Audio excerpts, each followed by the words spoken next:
Sydney వేదికగా ఆస్ట్రేలియాతో జరగబోతున్న fifth test match జనవరి 3వ తేదీన స్టార్ట్ అవుతుంది. ఈ టెస్ట్ మ్యాచ్ అయితే ఇండియాకి డూ ఆర్ డై మ్యాచ్. ఈ మ్యాచ్ గెలిస్తేనే ఇండియా ఈ బీజీటీ సిరీస్ని రిటైన్ చేసుకోగలుగుతుంది. మెయిన్గా 2016 నుంచి జరుగుతున్న ఒక్క బీజీటీ సిరీస్ కూడా ఇండియా ఓడిపోలేదు. అన్ని బీజీటీ సిరీస్లు కూడా ఇండియా 2-1 తేడాతో గెలిచింది. ఇంకా ఈ మ్యాచ్ ఆస్ట్రేలియా గెలిచినా ఈవెన్ డ్రా చేసుకున్నా కూడా 4 బీజీటీ సిరీస్ల తర్వాత గెలిచినట్టు అవుతుంది.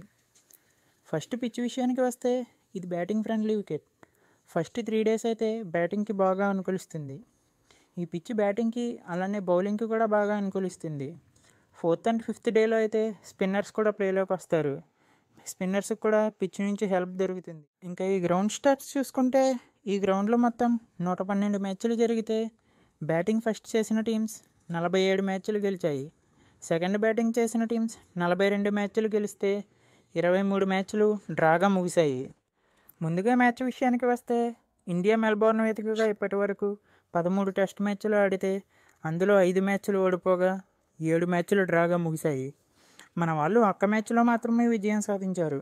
అండ్ మన వాళ్ళు ఈ గ్రౌండ్లో లాస్ట్గా ఆడిన 3 మ్యాచ్లు కూడా డ్రాగా ముగిశాయి. ఇంకా ఆస్ట్రేలియా అయితే ఈ గ్రౌండ్లో మంచి రికార్డ్స్ ఉన్నాయి. వాళ్ళు ఈ గ్రౌండ్లో మొత్తం 112 మ్యాచ్లు ఆడితే 61 మ్యాచ్లు గెలిచారు. 28 మ్యాచ్లు ఓడిపోగా 23 మ్యాచ్లు డ్రాగా ముగిశాయి. ముందుగా ఆస్ట్రేలియా టీం చూసుకుంటే ఆస్ట్రేలియా వాళ్ళు ఆల్రెడీ ప్లేయింగ్ 11ని ప్రకటించారు. మిచెల్ మార్ష్ ప్లేస్లో వ్యూ వెబ్స్టర్ టీంలోకి వచ్చాడు.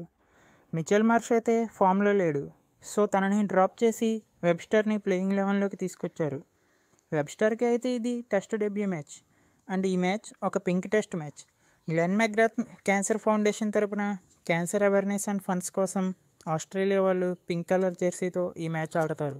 ఇంకా మన టీమిండియా విషయానికి వస్తే టీంలో మేజర్ చేంజెస్ చూడబోతున్నాం. మెయిన్గా ఆకాశ్దీప్ ఇంజరీ కారణంగా లాస్ట్ టెస్ట్కి అవైలబుల్గా లేడు, సో అతని ప్లేస్లో ప్రసిద్ధ్ కృష్ణ టీంలోకి వచ్చే ఛాన్స్ ఉంది.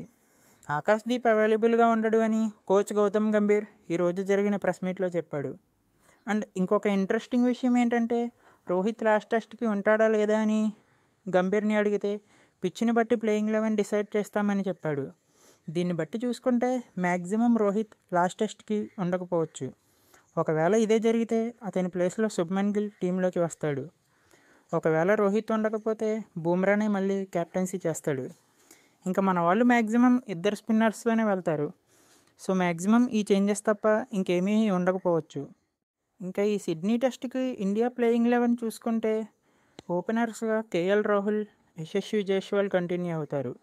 నెంబర్ 3లో శుభ్మన్ గిల్ ఆర్ రోహిత్ శర్మ. నెంబర్